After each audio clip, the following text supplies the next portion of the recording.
პოლიტიკაში დამკვიდრების გზა, რომელიც დიდ ფულზე გადის, უცხოელი ლობისტები და პიარ ტექნოლოგიები, რომლებსაც მილიარდერის პოლიტიკური იმიჯისთვის მილიონები გადაუხადეს, თუმცა მიღწეული შედეგი არაერთ კითხვას ბადებს.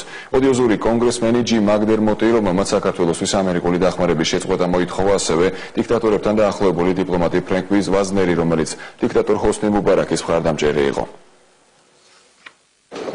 პოლიტიკაში დამკვიდრების გზა, რომელიც დიდ ფულზე გადის. უცხოელ პოლიტიკოსებთან მეგობრული ურთიერთობების აფიშირება და საერთაშორისო აღიარებისთვის გაღებული მილიონები. ასეთია სტრატეგია, რომელიც პოლიტიკაში მოსვლის შემდეგ ბიძინა ივანიშვილმა აირჩია. პოლიტიკურად გააქტიურებულმა პირველ რიგში უცხოელ ლობისტებსა და პიარ ტექნოლოგებს მიმართა. დახარჯული მილიონების მიუხედავად, შედეგი, რომელსაც ოლიგარქმა მიაღწია, კითხვებს ბადებს.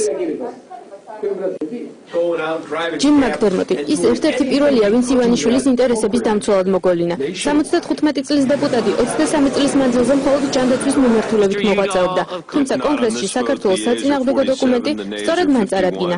მაკდერმოტის მთავარი მოთხოვნა საქართველოსთვის ამერიკული დახმარების შეწყვეტა იყო. ამ დოკუმენტში კონგრესმენმა ივანიშვილი ზუსტად სამჯერ ახსენა.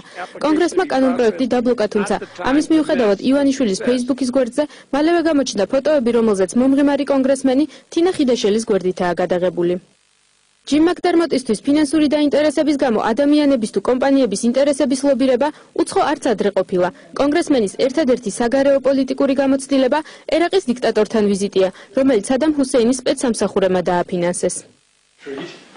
დიქტატორებთან დაახლოებული ფიგურები ივანიშვილისთვის უცხო არ არის. სწორედ ასეთია ყოფილი დიპლომატი ფრენკ ვიზნერი, რომელიც ივანიშვილმა ჟურნალისტებს კონსტიტუციის საუკეთესო მცოდნედ გააცნო.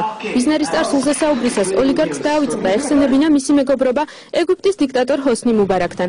ვიზნერმა მუბარაკის მხარდამჭერი განცხადებები სწორედ მაშინ გააკეთა, როდესაც მისი მეგობრის არმია ტაჰრირის მოედანზე უდანაშაულო ხალხს არბევდა.